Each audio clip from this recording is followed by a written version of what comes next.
Picture a world where ancient forests whispered secrets, where robed figures moved between towering oaks under moonlight, holding knowledge so powerful it was feared by empires. This is the world of the Druids, mysterious, misunderstood, and deliberately erased from history. You might recognize them from colorful stories like Asterix, where they brew magic potions, or from modern neo-pagan movements that try to revive their rituals. But the truth behind these enigmatic figures is far more fascinating and unsettling than any legend. Who were the Druids really? Why did their legacy vanish almost completely, leaving only fragments of their wisdom behind? And what hidden truths did they guard so closely that even the mighty Romans sought to silence them? For centuries, the Druids were the heart of Celtic society, priests, scholars, judges, and keepers of sacred knowledge. They didn't write their secrets down. Instead, they memorized everything, passing their wisdom orally from generation to generation. This wasn't just poetry or history. It was a deep understanding of the natural world, astronomy, and even healing. But here's the chilling part. When Rome invaded Britain and Gaul, they systematically destroyed the Druids. Why? Because their influence was too great. Their knowledge threatened Roman control. By the time the smoke cleared, the Druids were gone, and their stories were twisted into myths. What if I told you that what we think we know about them is wrong, that their true history is a puzzle missing most of its pieces, and solving it could rewrite how we see the ancient world? This isn't just a story about the past, it's a detective story, one where we'll follow clues left in crumbling Roman texts, dig into archaeological finds, and even decode the symbolism hidden in Celtic art. We'll explore how the Druids might have influenced everything from Stonehenge to early Christianity, and why their shadow still lingers in our culture today. Were they peaceful sages or powerful political players? Did they vanish, or did they simply go underground? Strap in, because we're about to peel back the layers of time and uncover the hidden history of the Druids, one secret at a time. The first whispers of the Druids emerged not from their own voices. They left no writings but from the pens of their enemies and observers. Julius Caesar, in his conquest of Gaul, wrote about them with a mix of fascination and fear. He described them as more than just priests. They were judges settling disputes, teachers shaping young minds, and scholars who studied the stars for years. Some say their knowledge stretched back even further, perhaps to the shadowy figures who built Stonehenge thousands of years earlier. Could the Druids have been the inheritors of an even older tradition, one that understood the land in ways we're still piecing together today? The Greek historian Strabo piled on more details, painting them as philosophers who debated the nature of the soul and the universe. But here's the twist. These accounts are filtered through Roman and Greek biases. They called the Druids barbaric, even as they admitted their power. Imagine a conqueror writing about a people they're trying to dominate. Would they tell the whole truth? What if the Druids' real story was far more complex? Archaeology hints at answers. In places like Anglesey, Wales, artifacts suggest sacred groves where rituals unfolded, and Celtic sites align with solstices like Stonehenge does. Were these places classrooms for druidic wisdom? Their role in society was staggering. They could stop battles with a single word, acting as living lawbooks. Kings sought their advice and families brought disputes to them, trusting their fairness.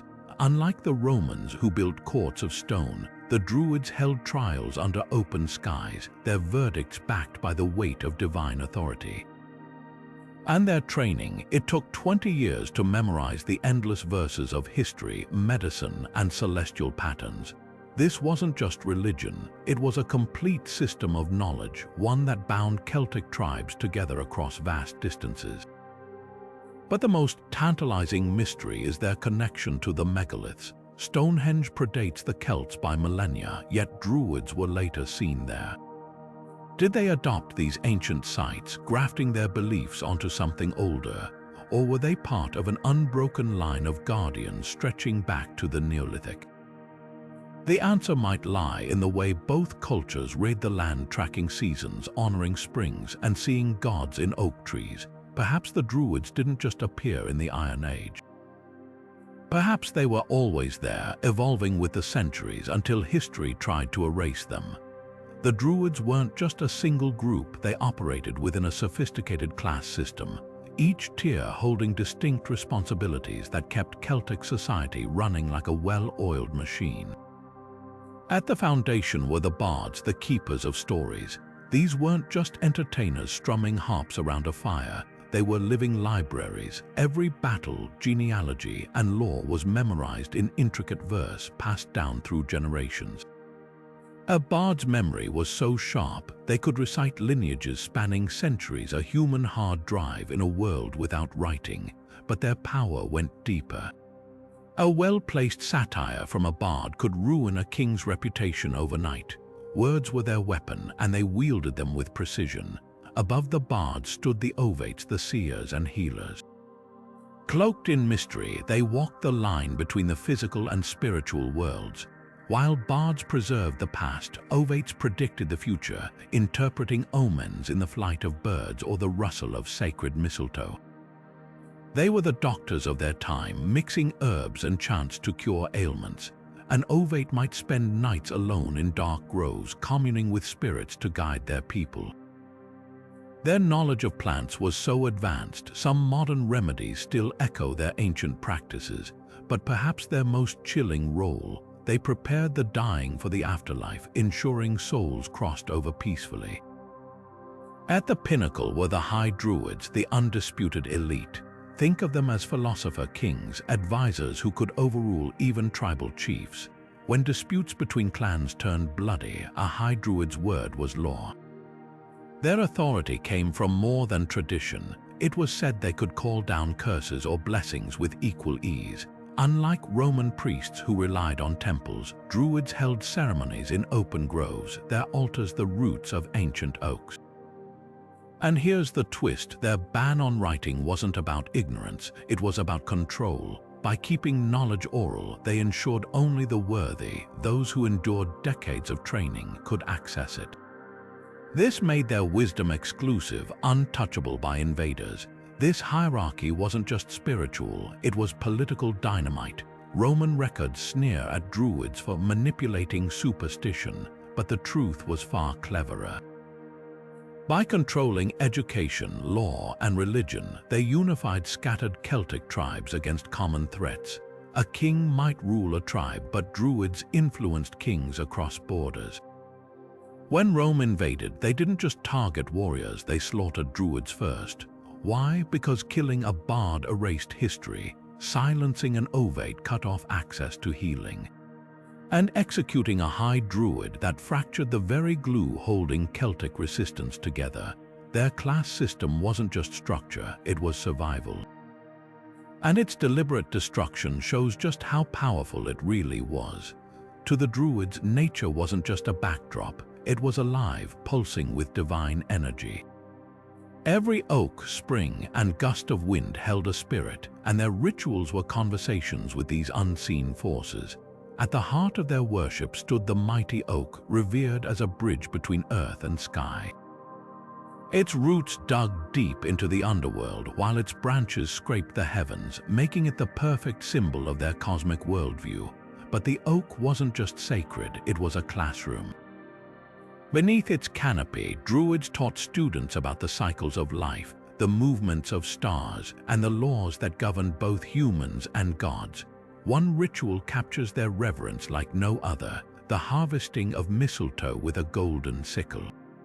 Picture this: a druid clad in white, ascending an oak at the precise moment when the moon hung just right. With a sickle that had never touched iron, they cut the mistletoe, ensuring it never fell to the ground, lest its magic be lost. The plant, believed to hold the oak's soul, was then caught in a white cloth and used in potions or offerings. Why gold? Because to the Celts, it was the metal of the sun, a conductor of divine energy. This wasn't superstition, it was a meticulously timed act of reciprocity, a way to harness nature's power without violating its sanctity. Their belief in animism, the idea that rocks, rivers, and storms had spirits, shaped every aspect of life. Sacred groves were their temples, places so hallowed that even enemies hesitated to violate them. Cutting down a druid's oak wasn't just deforestation, it was sacrilege, an act that could curse the perpetrator for generations. Rivers received offerings of swords and cauldrons, not as trash, but as gifts to deities who controlled floods and fertility. Even the wind carried omens, its whispers interpreted by ovates as messages from the otherworld. Fast forward to today, and their legacy echoes in surprising places. Modern pagans revived these rituals, seeing Druids as early environmentalists who understood ecology long before the term existed. Environmental movements draw inspiration from their animistic worldview, framing nature not as a resource to exploit, but as a web of relationships to honor.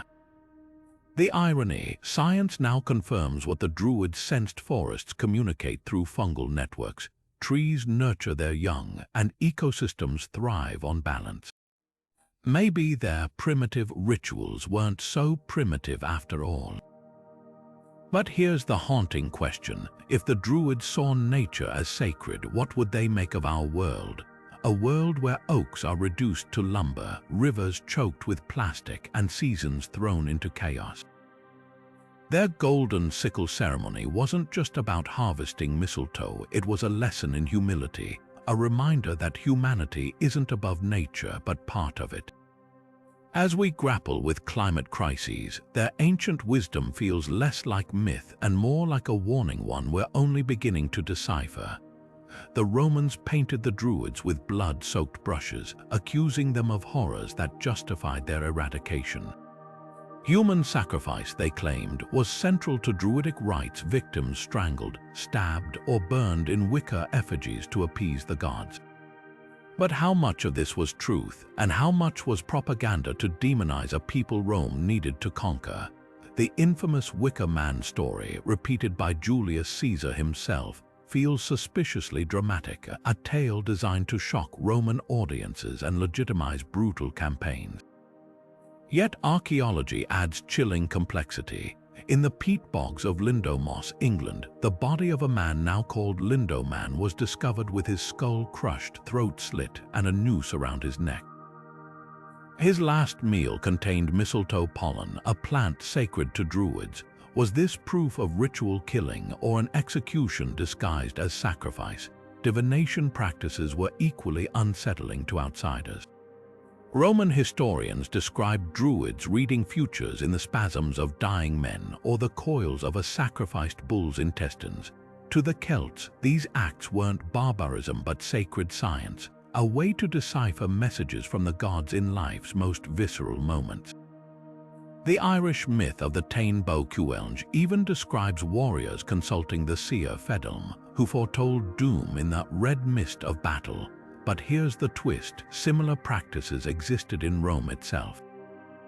Priests examined animal livers for omens, yet only the Druids were labeled savages for it. Why the double standard? Because framing your enemy as monstrous makes conquest easier. Then there's the question of hallucinogens. Some scholars suggest Druids used henbane or fly agaric mushrooms to induce visions during rituals. The Welsh tale of Ceridwen's cauldron, which granted wisdom through a transformative brew, hints at psychoactive rites. Experimental archaeology adds weight, recreating recipes with ancient plants produces trance-like states mirroring accounts of Druidic ecstasies. But unlike the frenzy Romans described, these experiences were likely controlled, even meditative, a way to traverse spiritual realms, not lose control. Separating fact from Roman fiction reveals a pattern. Yes, the Druids practiced rituals that seemed alien or frightening to outsiders, but what Rome called savagery was often a highly structured belief system where life, death, and the divine were deeply intertwined. The real horror isn't in bog bodies or entrail readings, it's in how effectively history can be rewritten by the victors. The Druids weren't just erased, they were deliberately made monstrous, their complexity flattened into a cautionary tale. As we sift through the evidence, we're left with a haunting thought. How much of what we know about them is just the echo of Roman propaganda, still whispering after 2,000 years? To the Druids, the gods weren't distant figures in the clouds. They walked the earth, spoke through the wind, and revealed themselves in the antlers of a stag or the flash of a blacksmith's hammer. At the center of their pantheon stood Cernunnos, the horned god of the wild, whose image curls around ancient cauldrons and stone carvings. With his torque, a symbol of nobility, and serpents coiling around his limbs, he embodied the untamed balance of life and death. The Druids saw him in the forests where herds of deer moved like silent spirits. But Cernunnos wasn't just a hunter's deity, he was a god of thresholds guarding the passage between worlds. When Druids performed rituals at twilight, they weren't just praying, they were stepping into his realm where time blurred and messages from the other side could be heard. Then there was Lugh, the radiant warrior whose mastery of all arts made him a patron of kings and craftsmen alike. His festival, Lugnasad, marked the first harvest, a time when Druids orchestrated games and feasts to honor his ingenuity. But Lugh's brilliance had a darker edge. Irish myths tell how he once avenged his father's death by crafting a spear so thirsty for blood it had to be submerged in poppy-sedated water when not in battle. The Druids interpreted such stories not as simple tales, but as coded lessons about the duality of creation and destruction.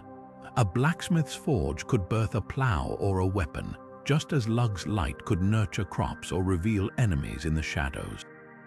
Brigid, the flame-haired goddess of healing and poetry, held sway over sacred wells where Druids performed healings. Pilgrims still leave ribbons at these sites today, a whisper of an ancient tradition. But Brigid's fire wasn't just physical, it was the spark of inspiration that bards channeled when composing verses. When a Druid kindled a ritual fire, they weren't merely mimicking her, they believed her presence flickered in every flame. Over time, Brigid's veneration was so enduring that early Christian monks rebranded her as Saint Brigid, grafting her onto the new faith rather than fighting her cult's popularity.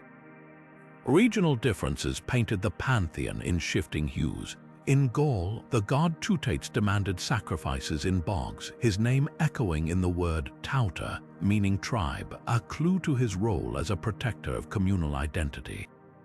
British Druids, meanwhile, revered Nodens, a healer linked to dream magic, as evidenced by inscriptions at his temple in Lydney. And in Ireland, the Morrigan, a crow-winged prophetess of war, whispered futures to Druids on battlefields. These variations weren't contradictions but adaptations, like dialects of a sacred language spoken across Celtic lands. What tied them together was the Druids' role as translators of divine will. A flight of crows wasn't just birds, it was the Morrigan's omen. A stag appearing at the edge of a clearing, Cernunnos offering approval. Even the humble hazelnut held power. Legends say salmon gained wisdom by eating nuts that fell into sacred pools, and Druids consumed them before visions. Their sacrifices, whether animal, grain, or precious objects, weren't about appeasement but reciprocity. Give to the gods and the land would give back. When Rome mocked these practices as primitive, they missed the sophistication, a system where every act, from harvesting mistletoe to reading entrails, was a conversation with the divine. The chilling truth, though, lies in what was lost. With no written records, the nuances of regional rituals faded as Rome's legions advanced. A Gaulish Druid's hymn to Tutates would have sounded alien to an Irish one praising the Dagda. Yet traces linger, in the way modern pagans reconstruct rites or how archaeologists find cauldrons buried at river bends, still echoing the old bargains between humanity and the gods. The Druids didn't just serve their pantheon, they were the living thread connecting Earth to the otherworld, a thread Rome severed but never fully erased. The Druids didn't just mark time, they danced with it, weaving their lives into the rhythms of the moon and sun with a precision that still stuns historians today. At the heart of their system was the Coligny calendar, a fractured bronze tablet discovered in France, its inscriptions revealing a celestial puzzle. This wasn't some primitive tally of days. It was a masterpiece of synchronization, blending lunar months with solar years to keep festivals aligned with seasons. Imagine a calendar so advanced it inserted entire extra months to correct discrepancies, ensuring Samhain always arrived as summer's warmth faded into winter's whisper. The Druids didn't just track time, they conversed with it, treating each month as a living entity with its own taboos and blessings. Take Samhain, the festival that would evolve into Halloween. Falling between the autumn equinox and winter solstice, it was more than just a harvest's end. It was a liminal moment when the veil between worlds frayed. The Druids believed spirits walked freely then, and offerings of food were left at crossroads to appease ancestors. Bonfires roared not just for light, but as cosmic anchors, their smoke carrying prayers to the gods. Even the tradition of wearing masks finds roots here. Disguises weren't for fun, but for protection, hiding from vengeful spirits. When Christianity rebranded it as All Saints' Eve, the old magic lingered, proof of how deeply Druidic timekeeping seeped into culture. Then came Beltane, the fiery counterpoint to Samhain, ushering in summer's vitality. Cattle were driven between twin bonfires to purify them, their smoke a shield against disease. Couples leaped flames for fertility, and doors were draped in yellow flowers to attract the sun's favor. The Druids saw Beltane as a hinge in the year's wheel, a day when the earthly and divine realms briefly merged. Modern May Day dances with ribbons around poles, pale echoes of rites once meant to awaken the land's energy. Between these pillars lay Imbolc and Lughnasadh, completing the sacred quartet. Imbolc, in February's brittle cold, celebrated the first lamb's milk and Brigid's returning light, while Lughnasadh in August honored Lugh with games and bread baked from the first grains. Each festival was a thread in a grand tapestry, tying agricultural cycles to mythic ones.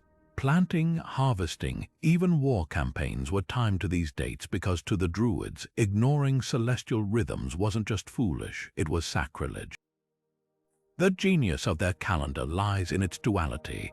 Lunar phases guided rituals, new moons for beginnings, full moons for revelations, while solar markers anchored civic life. This wasn't superstition, it was sophisticated astronomy. The Coligny calendar's glyphs reveal notations for lucky and unlucky days, showing how time itself was seen as fluid, capable of carrying divine favor or danger. When Rome introduced the rigid Julian calendar, it wasn't just a bureaucratic change, it was a power grab, severing people from the Druids' cosmic clockwork.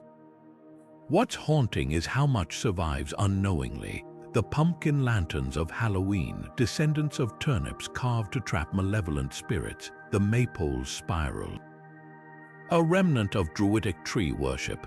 Even our lingering unease around Friday the 13th traces back to lunar calculations deemed ominous. The Druids may have vanished, but their legacy pulses in the very way we reckon time, a silent testament to their vision of a universe where every sunrise and moonrise was sacred. The Druids guarded their knowledge like a dragon hoarding gold, passing down mysteries that could alter minds and heal bodies, all without writing a single word. Their mastery of astronomy wasn't just about tracking seasons, it was a cosmic language. Stone circles like Callanish in Scotland align with lunar standstills, events that occur only once every 18.6 years. To build such monuments required observing the skies for generations, mapping celestial patterns with a precision that rivals modern calculations. But here's the chilling part. Some scholars believe this astronomical lore might trace back even further, echoing Plato's cryptic mention of Atlantean priests who studied the motions of the stars.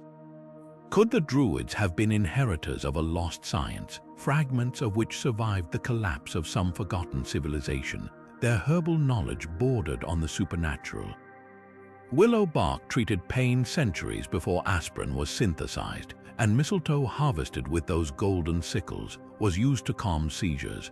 The Irish Druid healer Diane sect reportedly replaced a king's severed arm with a silver prosthetic that moved like flesh, a tale that sounds fantastical until you consider ancient surgical finds like Roman-era iron prosthetic toes. But the most tantalizing clues lie in their alleged use of hallucinogens. Welsh legends speak of the Awn, a divine inspiration breathed into bards during trances. Modern experiments with ergot, a fungus found on damp barley, show it can induce visions eerily similar to those described in Celtic texts. Was their magic actually a pharmacopoeia of carefully curated neurochemistry? Then there's the enigma of their memory techniques. Roman historian Diogenes Laertius claimed Druids could recite entire epics backward after hearing them once. This wasn't mere parlor trickery, it was a survival strategy. By refusing to write, they made their knowledge invasion proof. Burn a library and you destroy information. Kill a druid and you only silence one voice in a chorus stretching back centuries. Their methods likely involved spatial mnemonics, anchoring information to sacred landscapes or tree species. An ovate might associate healing properties with specific oaks, turning forests into living encyclopedias. The Pythagorean connection adds another layer of intrigue. Greek writers noted striking parallels. Both groups believed in soul transmigration, avoided eating beans, and revered numbers as divine. The philosopher Posidonius even claimed Pythagoras studied with Druids, though timelines clash. More plausible, a shared root in the Indo-European knowledge systems that birthed Vedic hymns and Norse runes. Imagine two distant branches of the same intellectual tree, one writing theorems in marble, the other whispering equations into the wind. What truly unsettles is how much was lost when Rome severed this oral tradition. The Druids' esoteric teachings, whether Atlantean echoes, proto-scientific breakthroughs, or simply a profound understanding of nature's patterns, were never fully transcribed. Their legacy survives in fragments: a farmer still planting by the moon, a healer brewing elderflower tonic, or the eerie certainty that some forests remember what we've forgotten. The irony, in our age of data overload, their greatest lesson might be that some truths are too potent to be written down. Rome didn't just conquer land, it waged war on memory. When Emperor Claudius outlawed Druidism in the 1st century, it wasn't a mere religious edict, it was a targeted strike against the Celts' very identity. His decree banned their rituals, disbanded their schools, and sent their scholars fleeing into hiding. But why? Because the Druids weren't just priests, they were the living libraries of Celtic resistance. Every law, battle strategy, and genealogical claim that bound tribes together against Rome resided in their minds. To break the Celts, Rome had to erase their storytellers. The campaign reached its brutal climax on the Isle of Anglesey, known then as Mona, the last stronghold of Druidic power. Tacitus paints a scene worthy of an epic: Roman troops arriving at the shore to find a nightmare tableau. Druids, arms raised to the sky, hurled curses as frenzied warriors brandished torches. Women dressed like the furies of myth wailed between the ranks, their hair wild as smoke from sacrificial fires. The historian's words drip with propaganda. He calls the Druids savages, their groves altars drenched in human gore. But read between the lines and you'll notice the legionaries hesitated. These weren't barbarians, they were a people fighting to protect something Rome couldn't understand: a sacred landscape where every oak was a temple, every spring a portal to the gods. The eventual massacre was less a battle than a slaughter, the groves reduced to smoldering stumps, yet Rome's obsession with crushing the Druids went deeper than superstition. Think of it as ancient counterinsurgency. The Druids were the glue holding Celtic factions together. Their courts settled cross-tribe disputes, their prophecies unified warbands, and their schools fostered a pan-Celtic identity that threatened Roman divide-and-rule tactics. A Gaulish chieftain might bend the knee to Rome, but if his druid whispered of omens foretelling victory, rebellion could ignite overnight. Even the location of Mona was strategic, an island haven where exiled druids from conquered territories regrouped, plotting resistance like a shadow government. The irony, Rome's own elite secretly envied druidic wisdom. Pliny the Elder grudgingly admitted their knowledge of herbs eclipsed Roman physicians, and some captured druids were paraded as trophies in triumphs, only to end up tutoring senators' children in astronomy.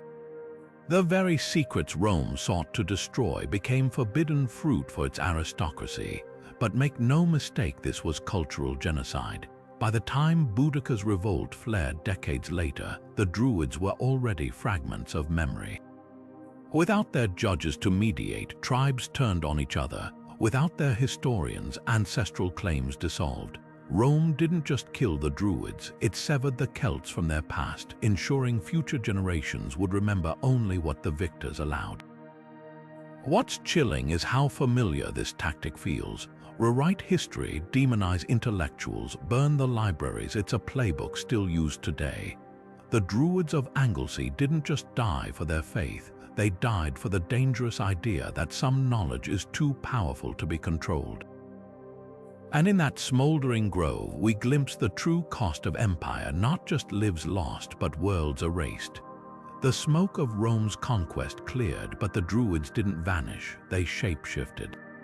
In the cracks between collapsing empires and rising kingdoms, they endured, trading white robes for monkish cowls or the patchwork cloaks of wandering bards.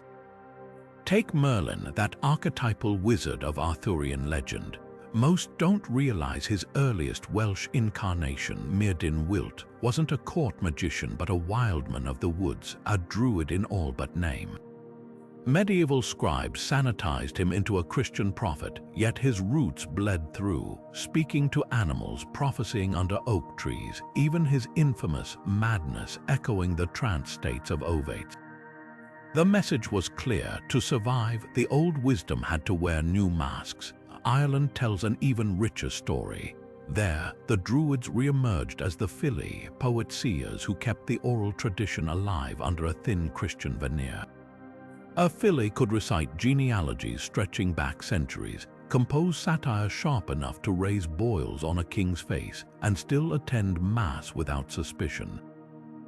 Their training lasted 12 years, mirroring the Druidic model, and their power was such that insulting one could cost a chieftain his throne. The irony. Many early Irish saints were likely Fili in disguise. Saint Columba, who supposedly banished a monster from the River Ness, was first recorded as a poet who cursed a rival with a satire so potent it triggered a war. The Church couldn't eradicate these figures, so it canonized them instead. Wales preserved fragments too. The Mabinogion, those shadowy medieval tales, are littered with druidic relics, enchanted cauldrons that resurrect the dead, shape-shifting sorceresses, and heroes consulting prophetic pigs. Even the Arthurian Grail quest echoes older rituals. The wounded fisher king's barren land mirrors Celtic myths where a king's injury blights the soil until a druid intervenes. These weren't mere fairy tales, they were smuggled wisdom repackaged for an age that had forgotten its meaning. But the most startling survival might be in plain sight. Ever wonder why Shakespeare's witches in Macbeth brew their potions at moonrise, or why Tolkien's Ents are ancient tree herds who have lost their names? These aren't accidents. The Druids seeped into Europe's literary DNA, their motifs resurfacing wherever storytellers reached for primal magic. Even the modern image of the wizard, long beard, staff, affinity for nature, owes more to Druidic remnants than medieval alchemists. The chilling truth is that Rome's victory was incomplete. They broke the Druids as an institution, but the knowledge pulsed underground like mycelium, waiting for cracks in the new order. When archaeologists dug up the 9th century Book of Armagh, they found psalms painstakingly copied but scratched faintly beneath the Latin, almost erased, were older Ogham markings. It's a metaphor for the entire era, Christian text written over pagan whispers, both layers forever entwined. the Druids didn't die, they dissolved into the land itself, whispering through the very stories that tried to silence them. The shadow of the Druids stretches long, so long, in fact, it touches the glittering myth of King Arthur himself. At first glance, the two seem worlds apart. Arthur, the Christian king of medieval romance, and the Druids, those enigmatic figures of pre-Roman groves. But look closer, and you'll find their stories tangled like roots beneath an ancient oak. Take Merlin, Arthur's legendary advisor. His earliest Welsh incarnation, Myrddin, wasn't a polished court magician but a wildman howling prophecies in the forest, his madness a cloak for druidic insight. In the Black Book of Carmarthen, he whispers to wolves and knows the secrets of the wind, a far cry from the tame sorcerer of later tales. Could this mad seer be the last distorted echo of a druid, stripped of his sacred role and recast as a Christian legend? Then there's Avalon, that mist-shrouded isle where Arthur was said to heal from mortal wounds. The name itself whispers of apples, Avalon, likely deriving from the Welsh afal, meaning apple, a fruit sacred to the Celts.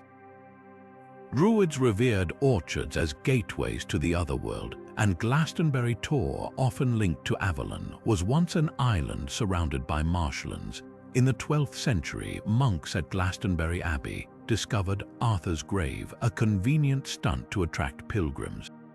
But beneath their spades lay something eerier. The site was already ancient, dotted with prehistoric mounds, and according to folklore, a druidic sanctuary.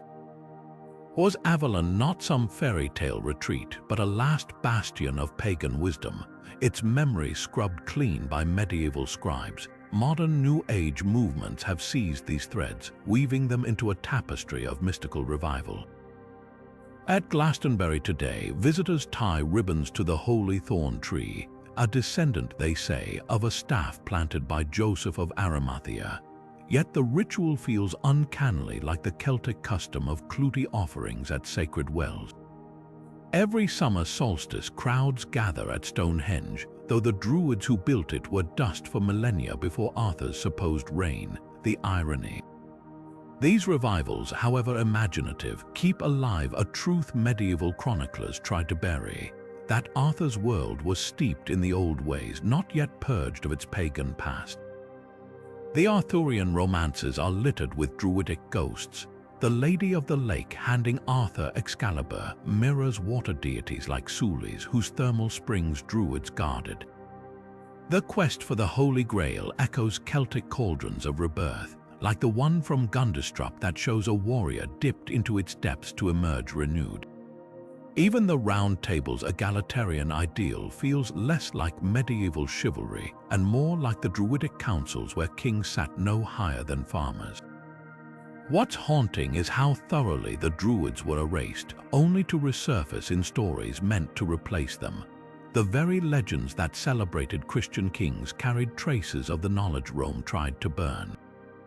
Perhaps that's their final revenge, not to disappear, but to haunt the myths of those who sought to silence them, whispering through the cracks of history like wind through the branches of a sacred grove. By the 12th century, the Druids had faded into legend, or so it seemed. Entered Geoffrey of Monmouth, a medieval storyteller whose pen wielded more power than most swords. In his History of the Kings of Britain, he performed a startling act of alchemy, transforming these feared pagan figures into noble philosopher sages. His Merlin, part prophet, part scholar, bore little resemblance to the wild-eyed seers Romans described. Instead, he was a refined advisor, weaving Christian morality with remnants of Druidic mysticism. Geoffrey's genius, recognizing that the past could be remade to serve the present. His version of Druids wasn't history, it was propaganda, repackaging them as proto-Christian wise men to legitimize Britain's mythical past. This reinvention wasn't just creative liberty, it was political theater. Medieval rulers craved ancient lineage to bolster their authority, and Geoffrey served it up with flair. His Druids became bridges between Britain's pagan roots and its Christian present, their wisdom a precursor to divine truth. Never mind that real Druids had practiced rituals the Church condemned. Geoffrey scrubbed away the blood and mistletoe, leaving behind a sanitized version fit for royal courts. The irony, his fabrication stuck. For centuries, scholars treated his tales as fact, and the image of the benevolent white-robed druid entered popular imagination. But reality was far messier. While Geoffrey spun his tales, actual remnants of druidic culture clung to life in shadows. Irish Brehon laws, recorded by Christian monks, still carried traces of old judgments once delivered under oak trees. Welsh bards preserved oral traditions that would have been familiar to ovates centuries earlier. Even the church couldn't fully erase them. Missionaries often built chapels atop sacred groves, a tacit admission that some roots ran too deep to pull up. The romanticized Druid resurfaced with a vengeance during the 18th century Romantic movement. Poets like William Blake latched onto Geoffrey's noble sage, weaving him into a mythic British identity untouched by Roman or Norman corruption. Meanwhile, antiquarians like William Stukeley discovered Druidic connections at Stonehenge despite the site predating them by millennia. Their flawed scholarship mattered less than the symbolism. Here was a pure, indigenous wisdom tradition untainted by foreign influence. This imagined past became a weapon, a way to critique industrial society's alienation from nature. What's fascinating is how these layers of myth-making obscure a harder truth. The real Druids didn't vanish because they were backward. They were erased because their alternative world threatened every power structure that followed. Geoffrey's reinvention wasn't just inaccurate, it was a colonizer's fantasy, turning radical thinkers into tame ancestors. Yet in that distortion lies a peculiar redemption. By making them palatable, he ensured their survival. Today's neo-druids gathering at stone circles or reviving old festivals may not practice authentic ancient rites, but they keep alive the stubborn idea that wisdom doesn't belong to conquerors. It lingers in the land, waiting for those willing to listen. The early 18th century brought an unexpected resurrection, not of the Druids themselves, but of their myth. At the heart of this revival stood Io Morganwg, a Welsh stonemason with a flair for forgery and a desperate longing for a purer past. In 1792, he unveiled the Gorsedd Baird Unis Prydain, a grand ceremony claiming to resurrect ancient Druidic rites.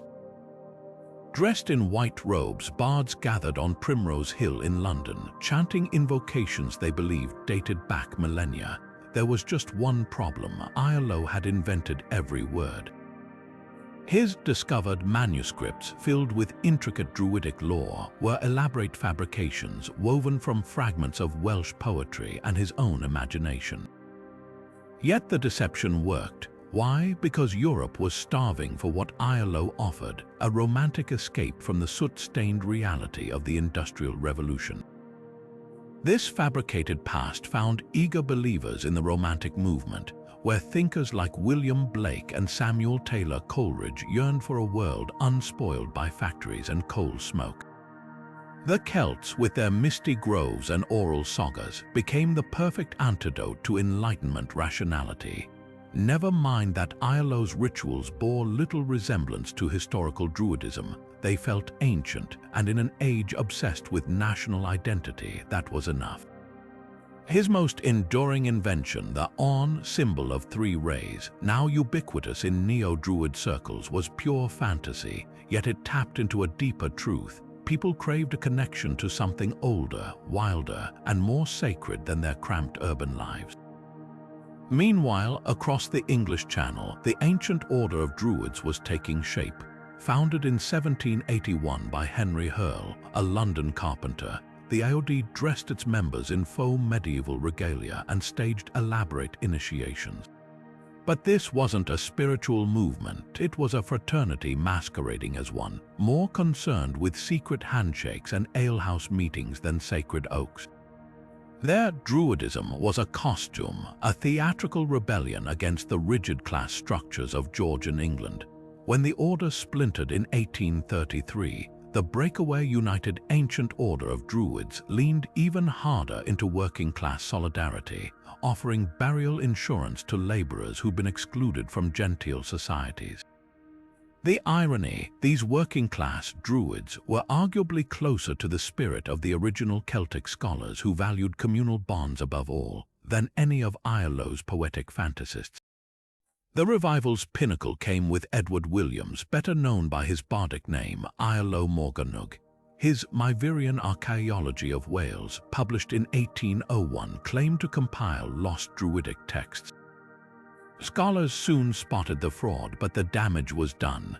The book became a cornerstone of Welsh cultural nationalism, its myths blurring into accepted history.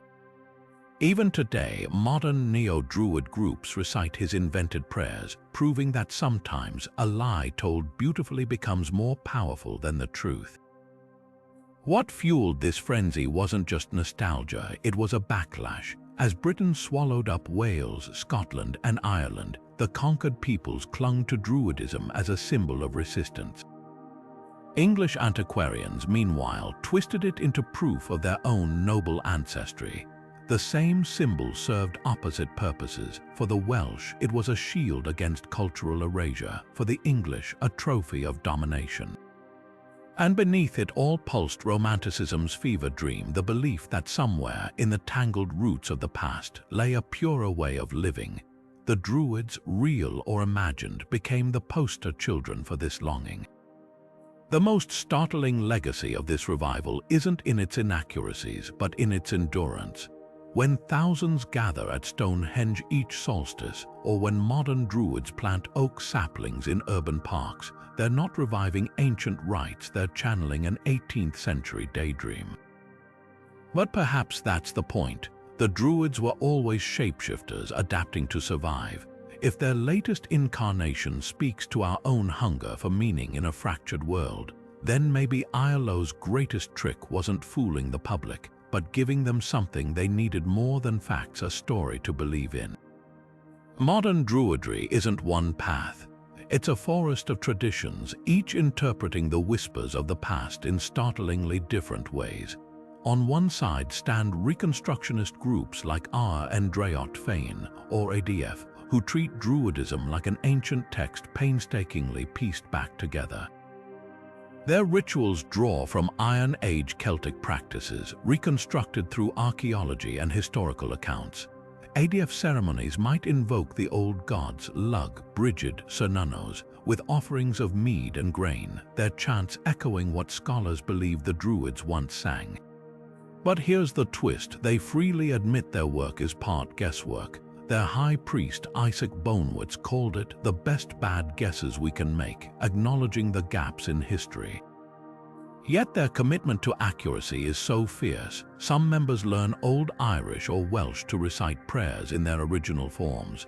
Contrast this with eclectic neo-pagan Druids, who blend Celtic traditions with anything from Wicca to Zen Buddhism.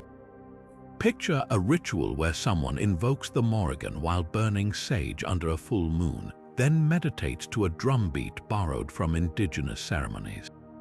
For these practitioners, Druidry isn't about historical reenactment, it's a living, evolving spirituality. Their altars might hold crystals alongside oak leaves, and their festivals prioritize personal intuition over rigid law. The divide between these approaches isn't just academic, it sparks heated debates. Reconstructionists accuse eclectics of cherry-picking traditions, while eclectics argue spirituality shouldn't be trapped in the past. At the heart of modern Druidry lies eco-spirituality, a belief that nature is sacred, not just as a resource but as a living web of relationships. Both camps perform tree plantings and river cleanups, but their philosophies differ. Reconstructionists might frame these acts as offerings to land spirits, reviving old votive practices. Eclectics, meanwhile, often tie their work to climate activism, seeing environmentalism as a duty to the Earth Mother. This shared reverence for nature has drawn criticism, though. When white Druids adopt practices like smudging with sage, a ritual with deep roots in Native American cultures, accusations of cultural appropriation flare. Some groups now replace sage with locally harvested herbs, seeking harmony between homage and respect. Nothing embodies modern druidry's contradictions like Stonehenge at summer solstice. Thousands gather, some in handmade linen robes, others in tie-dye, to watch the sunrise align with the heel stone. The Reconstructionists might chant in reconstructed Gaulish while the eclectics drum and dance. English Heritage, which manages the site, negotiates with Druid leaders for access, a surreal blend of bureaucracy and mysticism, yet even here tensions simmer. Purists grumble about tourists taking selfies during sacred moments, while newcomers argue the stones belong to everyone. The most compelling question isn't which group is right, but why druidry still captivates us. Perhaps it's the longing for a spirituality rooted in place, not doctrine, one where oaks are cathedrals and the moon a living calendar. Or maybe it's the rebel's allure, the whisper that some knowledge defies empires, whether Roman or digital. Whatever the reason, the Druids' legacy endures not in spite of its contradictions, but because of them. In a fractured world, their modern heirs offer something rare, a bridge between the primal and the present, however unsteady that bridge may be. Archaeology offers tantalizing glimpses into the Druidic world, but like a puzzle missing half its pieces, the full picture remains just out of reach. Take the haunting discovery on Anglesey off the coast of Wales, a labyrinth of caves littered with charred bones and votive offerings. Dubbed the Druids' Cave, this shadowy network reveals traces of fire rituals dating to the Roman invasion era. Among the ashes, archaeologists found twisted metal fragments that might once have been ceremonial cauldrons, along with the skulls of dogs, animals sacred to the Celts as guides between worlds. The cave's location is chillingly symbolic. Anglesey was the last Druidic stronghold, where Roman troops reported encountering screaming priestesses and curses flung like weapons. These caves might have been a final refuge, a place where knowledge was whispered into darkness rather than surrendered. Then there are the ritual pits scattered across Britain and Gaul, their contents telling silent stories. At Gournay-sur-Arronde in France, diggers uncovered a grisly tableau, the bones of bulls carefully arranged alongside shattered swords, all buried in geometric patterns. Forensic analysis shows the animals weren't butchered for meat. They were dispatched with precision, their throats slit in identical ways. To the Romans, this was barbarism. But look closer and a sophisticated logic emerges. The pits align with solstice sunrises, the weapons deliberately killed by bending blades, a practice echoing Celtic beliefs about releasing an object's spirit. These weren't random acts of violence, they were meticulously choreographed offerings, a language of reverence written in bone and metal. Perhaps the most enigmatic finds are the so-called Druids' eggs, small, glassy amulets unearthed from Britain to the Balkans. Roman naturalist Pliny described them as serpent-formed gems, created when snakes entwined their saliva into magical stones. Science offers a humbler explanation. They're fossilized sea urchins, their star-like patterns polished into talismans. But their distribution tells a deeper story. Found in graves, hoards, and even Roman villas, these eggs hint at a cross-cultural trade in Druidic mysticism. A warrior might bury one for protection, while a skeptical Roman official secretly kept another in his pocket, proof that even the conquerors couldn't resist the allure of the barbarians' magic. The scarcity of Druid-specific artifacts isn't an accident, it's a direct result of their oral tradition. Unlike Roman priests who inscribed prayers on marble, the Druids left no temples bearing their gods' names, no inscribed prayers to decode. Their sacred spaces were groves that rotted away, their altars wooden and ephemeral. Even the famous Gundestrup cauldron, with its eerie depictions of antlered gods and sacrificial bulls, was likely crafted by Thracians influenced by, but not part of Druidic culture. The Romans, meanwhile, melted down captured Celtic metalwork, erasing symbols they couldn't control. What little survives does so in echoes, a twisted talk buried at a river bend, a shale carving of Sir Nunnos tucked into a ditch, the scorch marks of a last stand.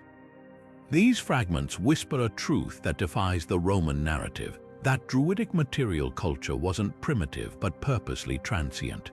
Their power resided not in monuments but in moments, the precise angle of a knife across a bull's throat, the placement of a bone in soil, the weight of an egg in a dying man's palm. For a people who believed the soul outlasts the body, perhaps leaving few traces wasn't a failure, it was the point. The Druids may have rejected writing for sacred texts, but they didn't entirely shun the written word, they just hid it in plain sight.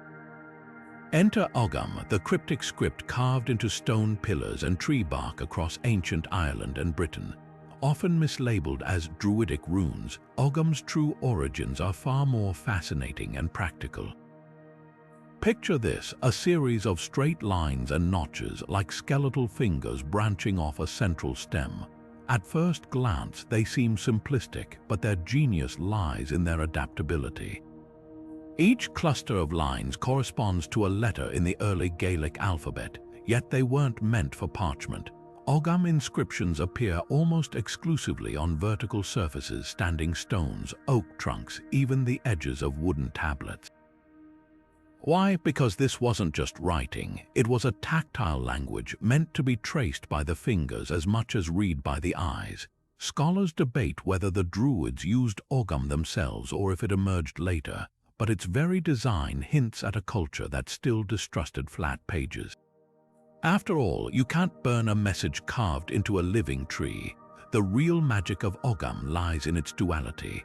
While some inscriptions memorialize fallen warriors or mark territories, others pulse with coded meaning. The Book of Balamote, a 14th century manuscript preserving older traditions, describes secret Ogham used by poets and judges. One variant, Ogham Craob, assigns each letter to a specific tree, birch for B, alder for A, willow for S, transforming messages into hidden forest lore. A druid might scratch an alder glyph into bark not just to spell a name, but to invoke the tree's protective symbolism. Even numbers could be encrypted. 3 notches on a hawthorn might signal a meeting in 3 days, while also calling on the thorn's power to ward off evil.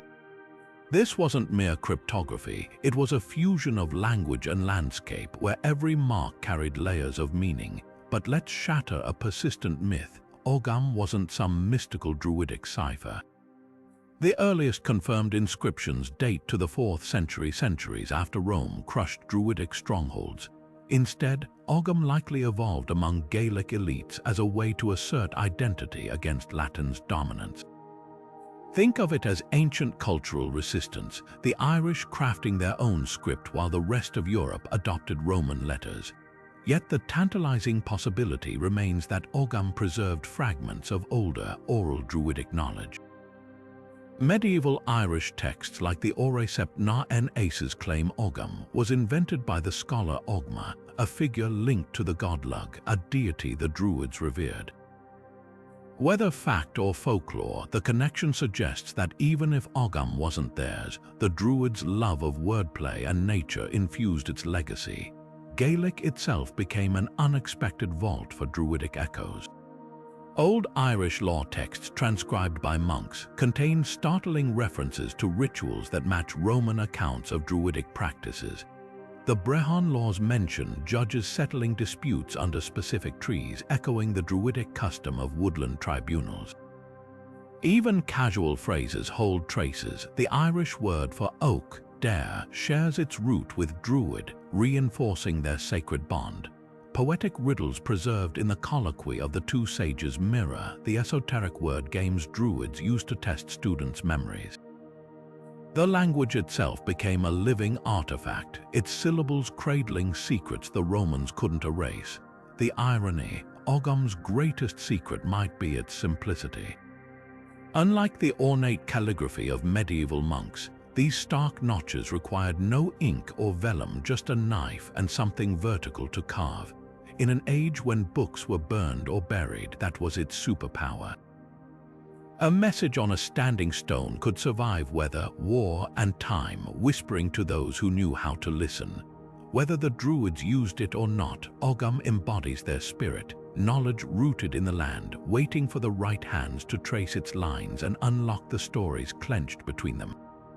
The image of the Druid as a bearded old man cloaked in white is so entrenched, most never question it. But what if history erased half the story?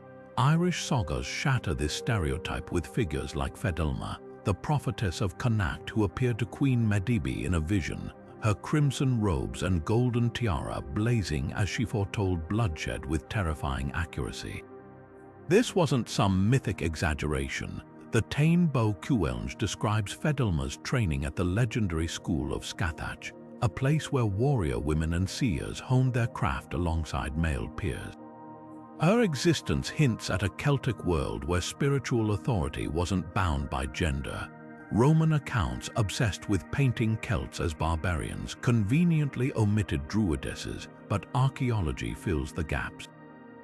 In the ruins of a sanctuary at Gournay-sur-Aronde, France, excavators found weapons deliberately buried by female hands, their placement mirroring male-conducted sacrifices. Over in Britain, the chariot burial of a woman near Wetwang Slack held a ceremonial rod identical to those later Irish texts associate with female judges.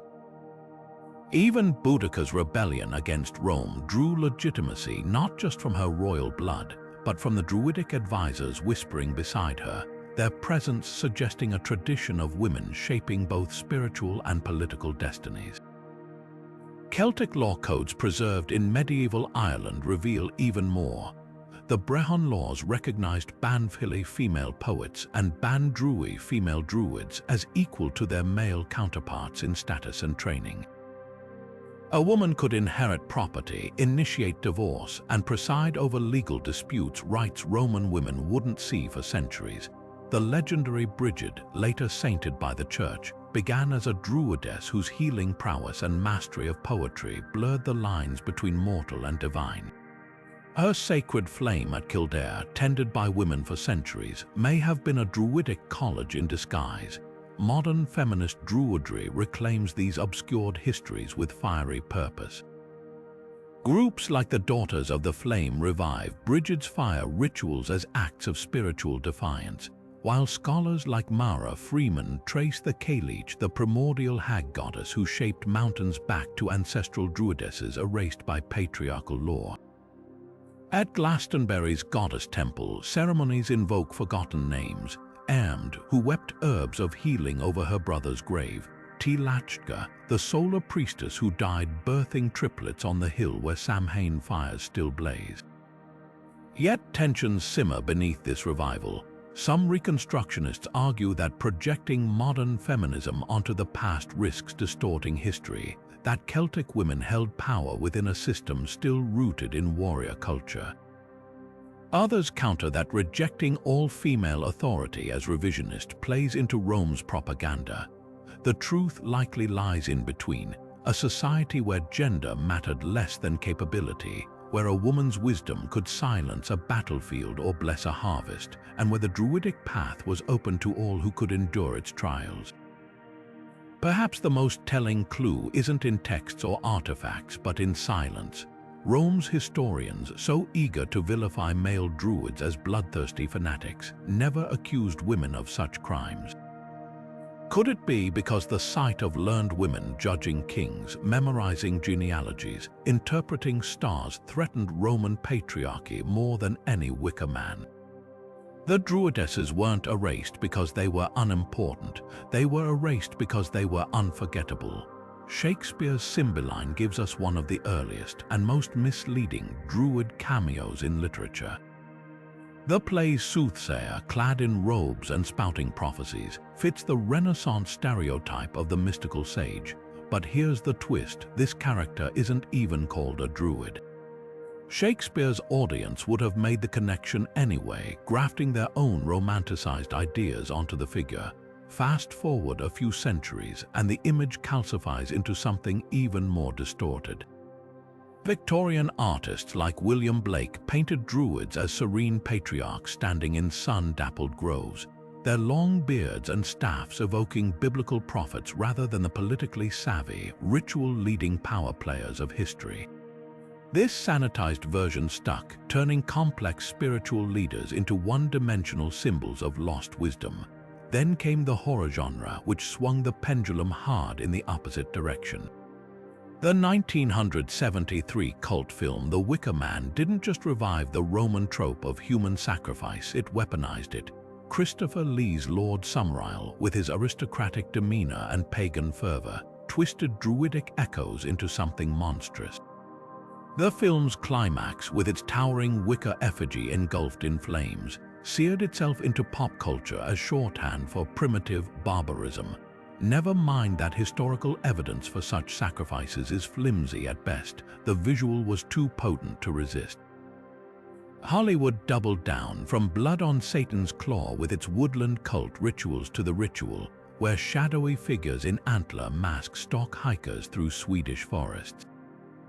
The message Druids or their pop culture stand-ins are either kindly old men or bloodthirsty fanatics. There's no in-between. Even fantasy literature falls into the trap.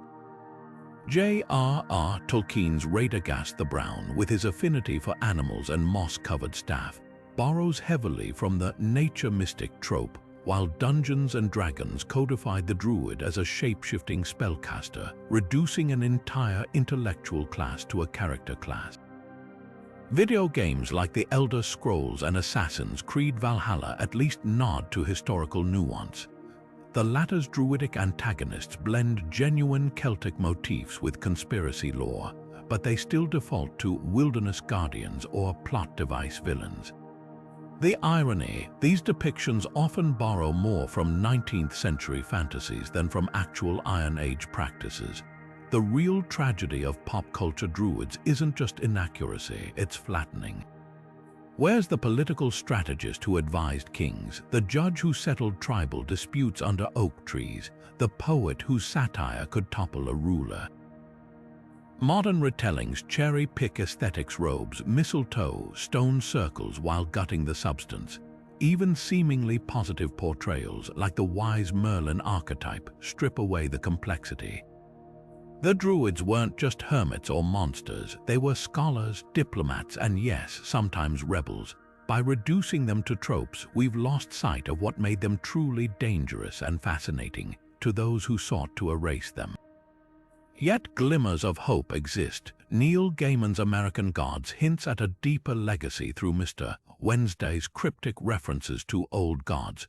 The Druidcraft Tarot deck weaves historical symbolism with modern spirituality. And indie games like Hellblade, Senua's Sacrifice immerse players in a hallucinatory Celtic underworld, where the line between druidic vision and mental illness blurs provocatively. These works don't just regurgitate cliches, they grapple with the ambiguity of a people who left no written records. Maybe that's the point. The Druids' greatest pop culture role isn't as heroes or villains, but as mirrors. They reflect whatever we project onto them, our nostalgia for a purer past, our fear of the unknown, or our hunger for magic in an increasingly disenchanted world. The question of who the Druids really were, enlightened philosophers or blood-stained barbarians, has sparked academic wars fiercer than any Roman invasion. On one side stand scholars like Peter Beresford Ellis, who paint them as the intellectuals of Iron Age Europe, their oral universities rivaling the libraries of Alexandria. He points to classical descriptions of Druids debating the immortality of the soul and the motions of planets, arguing these weren't primitive rituals but sophisticated metaphysical dialogues. Strabo's account of Druidic students memorizing verses for 20 years sounds less like savage indoctrination and more like an ancient Oxford, just without the parchment. But then there's the counterattack led by archaeologists like Colin Renfrew, who dismisses such romanticism as Celtic mysticism. His excavations at sites linked to Druids reveal no grand lecture halls, just ritual pits and animal bones. Renfrew argues that mistaking sparse Iron Age structures for universities is like calling Stonehenge a Neolithic tea talk venue, the so-called Druidic school on the Isle of Mona. A cluster of wooden posts and sacrificial deposits, not the ivory tower some imagine. To him, the philosophical depictions in Greek and Roman texts say more about Mediterranean stereotypes of noble savages than Celtic reality. The battleground shifts when you examine the sources themselves. Caesar's descriptions of druidic human sacrifice served a clear political purpose, justifying conquest as a civilizing mission. But Tacitus' account of the massacre at Mona complicates things. His Druids don't just curse the Romans, they wield immense social control, their barbaric shrieks rallying warriors to defend what was clearly a spiritual and political stronghold. This wasn't a backwater cult, it was a nerve center of resistance. Even the Wicker Man, long dismissed as propaganda, finds eerie echoes in bog bodies like Lindo Man, whose staged triple killing suggests ritual overtones. Modern scholarship is unraveling these contradictions. Isotope analysis reveals that some sacrificial victims weren't locals but pilgrims, hinting at a pan-Celtic network of holy sites. The discovery of calibrated wooden tracks leading to Anglesea's sacred springs implies organized pilgrimage routes, evidence of a society capable of both profound spirituality and logistical sophistication. Perhaps the truth lies in the blind spot between extremes. The Druids weren't just philosophers or butchers, they were pragmatists who understood that wisdom and power often wear the same cloak. What's clear is this: every generation recreates the Druids in its own image. The Romantics saw sages, the Victorians saw patriarchs, and modern academics see either proto-scientists or ritual specialists. The real controversy isn't about who they were, it's about who we need them to be. In that sense, the Druids still hold power, their legacy a mirror reflecting our own unresolved tensions between faith and reason, barbarism and civilization. To the Druids, death wasn't an end, it was a doorway. Their otherworld wasn't some distant heaven or hell, but a parallel realm woven into the fabric of everyday life, shimmering just beyond the veil. Picture mist curling around ancient oaks at dusk, or the eerie glow of marsh lights over bogs. These were the moments when the boundaries thinned, when the living could glimpse the unseen. The Irish called it Tir na an Og, the land of youth, where time moved differently and sorrow couldn't touch you. Welsh legends spoke of Annwn, a shadowy kingdom ruled by Aron, where cauldrons of rebirth waited for the worthy. This wasn't escapism, it was a cosmology where life and afterlife flowed into each other like tides, guided by the Druids' intricate understanding of cycles. Burial practices reveal how deeply this belief took root. Take the tumuli, those massive earthen mounds dotting the Celtic landscape. To outsiders, they were just graves. But dig deeper, and their design whispers of a sophisticated worldview. Some, like Newgrange in Ireland, align with the winter solstice sunrise, flooding inner chambers with light for just 17 minutes each year. Others, like the Glauberg Mound in Germany, cradle skeletons in fetal positions, as if the dead were poised to wake anew. The Druids saw these mounds not as tombs, but as wombs, places where souls gestated before their next incarnation. Even the objects buried with the dead tell a story. Mirrors for scrying into the otherworld, gaming pieces symbolizing the journey's challenges, and weapons deliberately bent, killing them to accompany their owners spiritually. Then there were the sacred groves, portals masked as forests. Roman accounts sneered at these spaces, calling them dark and uncivilized. But to the Celts, a grove wasn't just trees, it was a cathedral without walls where the veil between worlds hung thin. Oaks, with their roots tunneling into the underworld and branches scraping the heavens, were especially potent. Legends tell of Druids sleeping against their trunks to receive visions, or hanging offerings from their boughs, cluties dipped in sacred springs, strips of cloth imprinted with prayers. These groves doubled as crossroads where justice was served, marriages blessed, and prophecies uttered, because what better place to render verdicts than where the gods themselves might overhear? The otherworld wasn't reserved for humans. Fairy lore, often dismissed as whimsy, carries echoes of druidic teachings. The owls she, the Irish fairy folk, weren't tiny winged sprites but towering, otherworldly beings who demanded respect. Offering milk to a hawthorn tree or leaving bread for the puka, a shape-shifting spirit, wasn't superstition. It was diplomacy with neighbors from across the Vale. The Druids acted as ambassadors in these dealings, interpreting omens like a fox crossing one's path at dawn or the sudden silence of birds. Even the placement of iron around homes, a common fairy deterrent, hints at older beliefs iron disrupted the otherworld's magic, a safeguard from entities who might overstay their welcome. Reincarnation tied it all together.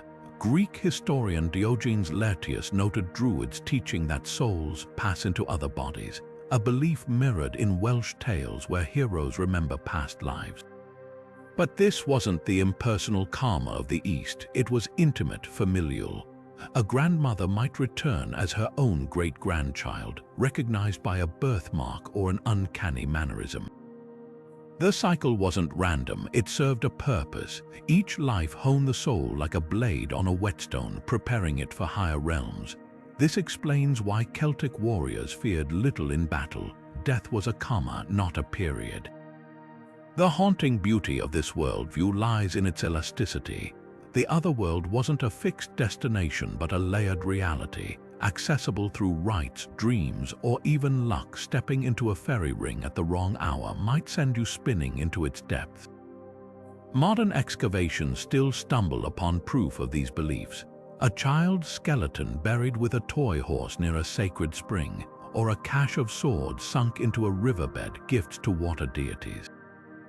These weren't acts of fear but of reciprocity, a dialogue with the unseen that the Druids mediated with precision.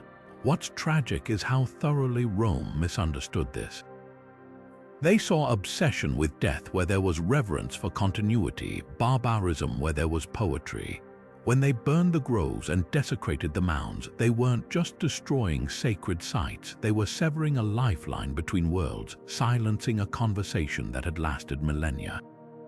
Yet in quiet places where farmers still avoid disturbing fairy forts, or where solstice light still pierces ancient passage graves, the old knowledge lingers, waiting for those who remember how to listen. The Druids' refusal to write down their knowledge wasn't just tradition, it was a safeguard. By keeping their wisdom oral, they made it impervious to theft or destruction. But when their voices were silenced, entire libraries of thought evaporated like mist at dawn. Imagine losing not just poems or histories, but an entire way of seeing the world. Astronomical observations refined over centuries, medicinal recipes tested through generations, legal precedents woven into epic verse. The Roman historian Pliny the Elder claimed Druids taught that mistletoe could cure epilepsy, but what other breakthroughs vanished without a trace? Perhaps they understood plant-based antibiotics long before penicillin, or tracked celestial movements with an accuracy that would rival modern telescopes. The tragedy isn't just what we know they lost, it's what we'll never know they knew. Later Irish texts like the Liber Gabála, Erenn, the Book of Invasions, offer tantalizing glimpses of what might have survived. This medieval manuscript, compiled by Christian monks, claims to document Ireland's mythical settlements, but buried in its allegories are fragments that feel distinctly druidic. Take the story of the Tuatha De Danann, a godlike race who arrived in ships shrouded by magic. They wielded 4 legendary treasures: a stone that roared to crown rightful kings, a spear that never missed, a sword that shone like lightning, and a cauldron that endlessly replenished itself. These aren't just fairy tale props, they're symbols of druidic ideals. The singing stone mirrors their judicial role in selecting rulers. The spear and sword reflect the warrior's code they upheld, and the cauldron, a direct echo of the regenerative vessels found in Celtic archaeology, like the Gundestrup cauldron with its depictions of rebirth. The monks may have framed it as myth, but the bones of older beliefs still show through. Even the text structure hints at lost oral techniques. The Liber Gabála presents history as a series of waves, different peoples arriving, conquering, and being replaced in cycles. This rhythmic, layered narrative feels less like linear chronicle and more like the mnemonic devices Druids used to encode information. Modern scholars note how Irish bards could recite genealogies stretching back dozens of generations without faltering, their memories trained through intricate poetic meters. The Leber Gaballa's repetitive cadence, they came here from there, they fought thus, they ruled for this long, reads like a memory palace built from words, designed to hold vast histories intact across centuries. But the most haunting clues lie in cosmological details the monks couldn't quite scrub away. One passage describes the Milesians, Ireland's mythical ancestors, encountering the goddess Eru atop a hill. She tells them the land will bear their name forever, but only if they honor her. The scene drips with the residue of Druidic land bond rituals where sovereignty was granted through symbolic marriage to the goddess of the earth. Later, the text mentions the Shia fairy mounds that served as portals to the otherworld.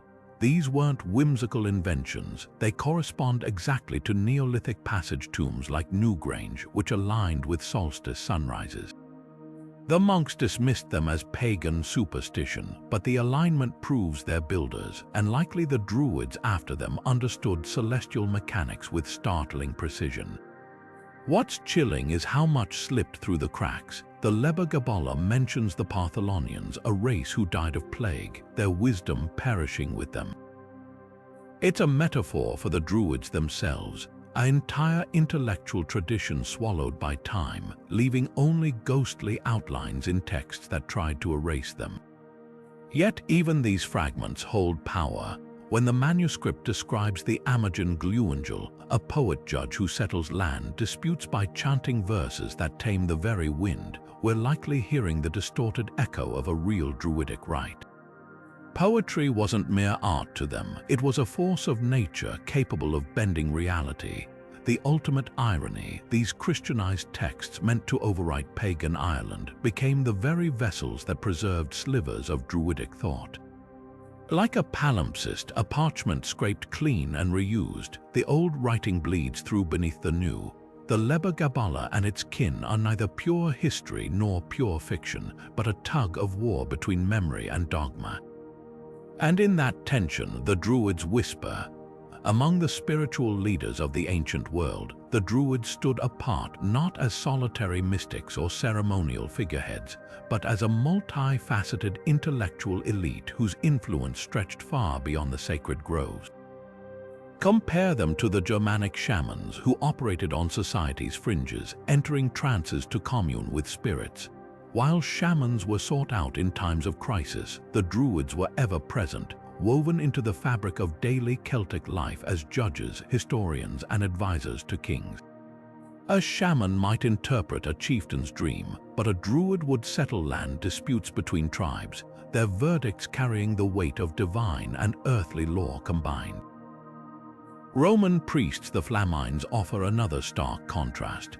These state-appointed figures served specific gods in grand temples, their rituals tightly scripted to maintain the empire's divine favor. The flame dialis dedicated to Jupiter couldn't even touch iron or spend a night outside Rome, a far cry from Druids who traveled freely between tribes, their authority transcending borders. Temples were central to Roman worship, but the Druids rejected stone enclosures, believing the divine resided in living forests. Their ceremonies adapted to the seasons, not the Senate's decrees. Where Roman religion was rigidly structured, Druidic practice flowed like the rivers they held sacred, unpredictable, mutable, and deeply tied to the land. The Vedic Brahmins of ancient India share superficial similarities with Druids. Both were scholars who memorized vast oral texts and presided over sacrifices. But the Brahmins' power stemmed from an unshakable caste system, their status hereditary and unchallengeable. A Druid's authority, however, was earned through decades of grueling study, open to those with the intellect and endurance to master its demands. Brahmins guarded the Vedas as static truth, while Druids tailored their wisdom to shifting political landscapes. One preserved tradition, the other adapted it. What truly set the Druids apart was their fusion of roles. Unlike shamans, they didn't just mediate between worlds, they shaped laws. Unlike flamines, they didn't serve rulers, they advised and sometimes overruled them. And unlike Brahmins, they refused to confine their knowledge to a privileged few, instead embedding it in the very landscape through mnemonics tied to oak groves and river bends. Their lack of temples wasn't primitive, it was radical. Why cage the gods in stone when the wind itself could carry their voices? This unique blend of roles made them dangerous to empires. Rome could co-opt local gods by building temples to them, but how do you assimilate a priesthood that rejects physical centers of power? The Druids' fluidity was their strength, and the reason their enemies worked so hard to erase them. In the end, their greatest distinction might be this: while other priesthoods sought to control the divine, the Druids sought to dissolve the boundaries between the sacred and the everyday. When a king knelt before them, he wasn't bowing to a priest, he was bowing to the living world itself. The idea that Druids built Stonehenge is one of those tantalizing myths that refuses to die, but let's unravel fact from fantasy. The iconic stone circle predates the Celts by over 2,000 years, its construction beginning around 3000 BC, long before Druids entered the historical record. So why does the myth persist? Blame 18th century romantics like William Stukeley, who, dazzled by the monument's majesty, decided it must have been the work of wise Celtic priests. Never mind that the Celts didn't even arrive in Britain until around 500 BC. Stukeley's flawed logic birthed a fiction so enduring, modern neo-druids still gather at Stonehenge for solstice ceremonies, their white robes flowing against stones erected by a culture that left no written clues about its purpose. Then there's the Atlantis connection, a theory so outlandish it loops back to being fascinating. The claim hinges on a single throwaway line in Plato's Critias, where he mentions Atlantean priests studying celestial motions. Some conspiracy theorists link this to Druidic astronomy, suggesting they were heirs to a lost super-civilization. But here's the catch: Plato's Atlantis was likely a philosophical allegory, not a historical account. Even if we take his story at face value, there's zero archaeological evidence linking Britain's Iron Age Celts to a sunken continent, the real kicker.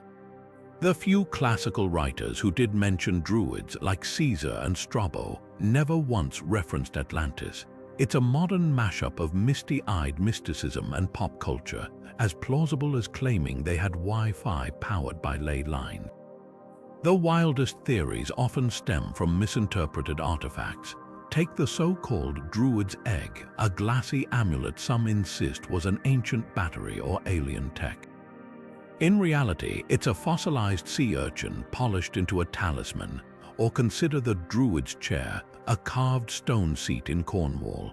New Age guides love to call it a ceremonial throne, but archaeologists identify it as a medieval wayside marker for pilgrims. These misconceptions aren't harmless, they overshadow the Druids' real achievements. Why invent fantastical origins when their actual knowledge of astronomy, medicine, and law was revolutionary for its time? Historical hoaxes muddy the waters further.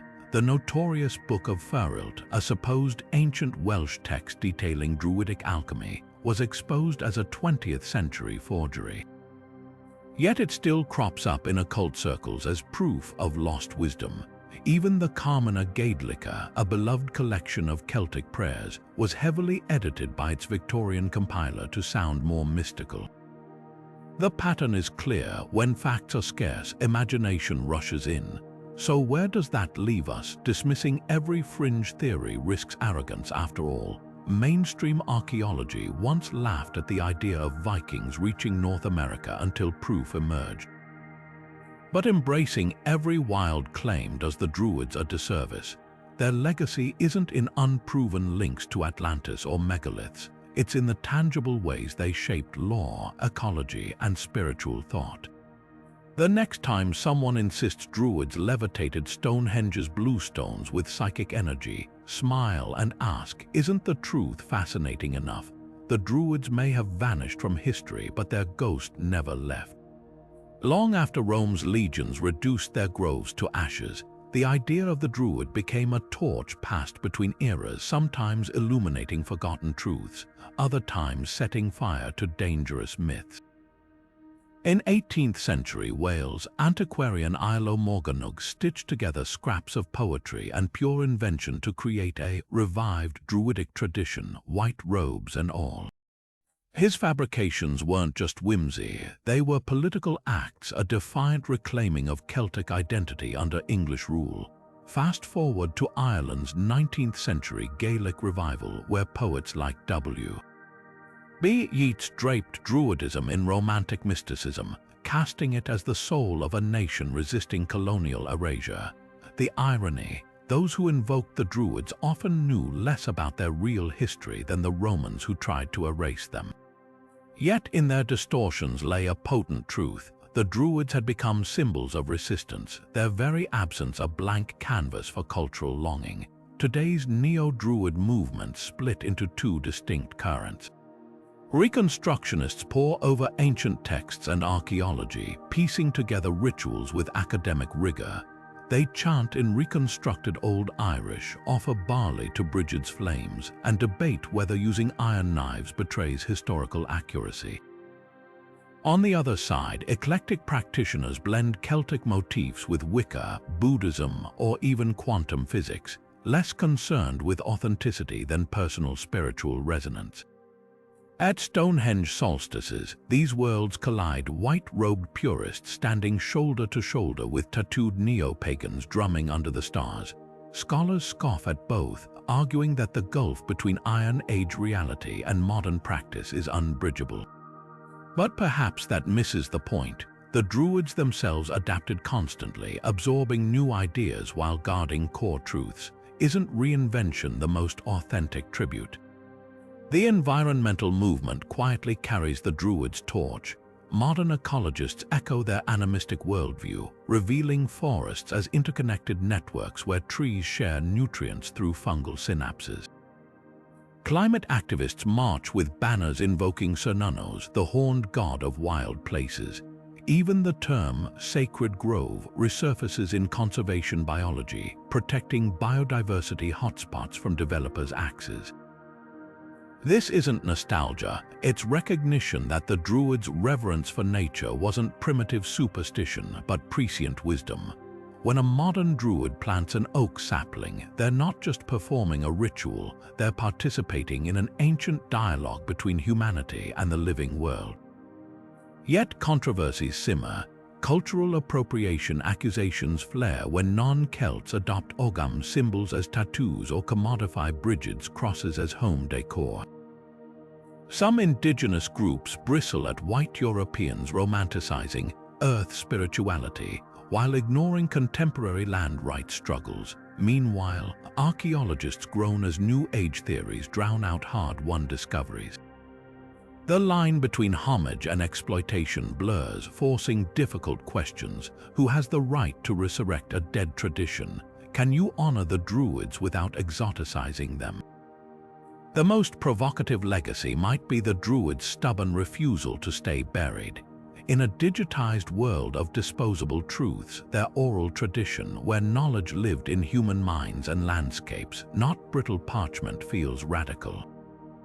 Their insistence that law, medicine, and cosmology weren't separate disciplines but threads of a single web challenges our hyper-specialized age. Even their tragic end whispers a warning. Civilizations that silence inconvenient wisdom do so at their own peril. So are modern Druids reviving a dead tradition or birthing something new? The answer lies in the question itself.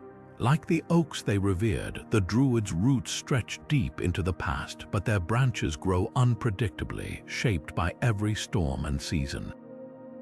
They remind us that some ideas can't be killed, only transformed. From the shadowed groves of ancient Gaul to the neon-lit solstice celebrations at Stonehenge, the story of the Druids is less a straight line than a spiral, one that loops through conquest, reinvention, and enduring mystery.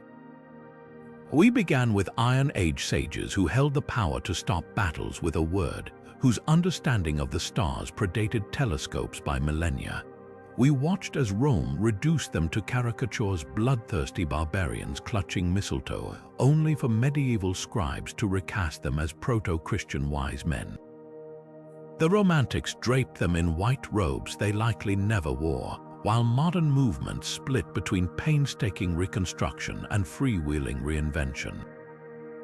Through it all, the Druids refused to be pinned down, shape shifting to fit each era's needs like mist between the oaks. Perhaps their greatest feat was mastering the art of disappearance. By committing nothing to parchment, they ensured their true essence would forever hover just beyond our grasp. Every archaeological find, a bog body with mistletoe pollen in its gut, a shattered cauldron at a river's bend feels like a cipher waiting to be cracked. Even their supposed descendants, the modern neo-Druids, can't agree whether to venerate them as eco-prophets or dismiss them as political operators. The Druids left us no manifesto, no sacred text, only echoes in the myths they likely shaped and the landscapes they once hallowed. And that's the haunting paradox. The more we uncover, the clearer it becomes that we're chasing a reflection.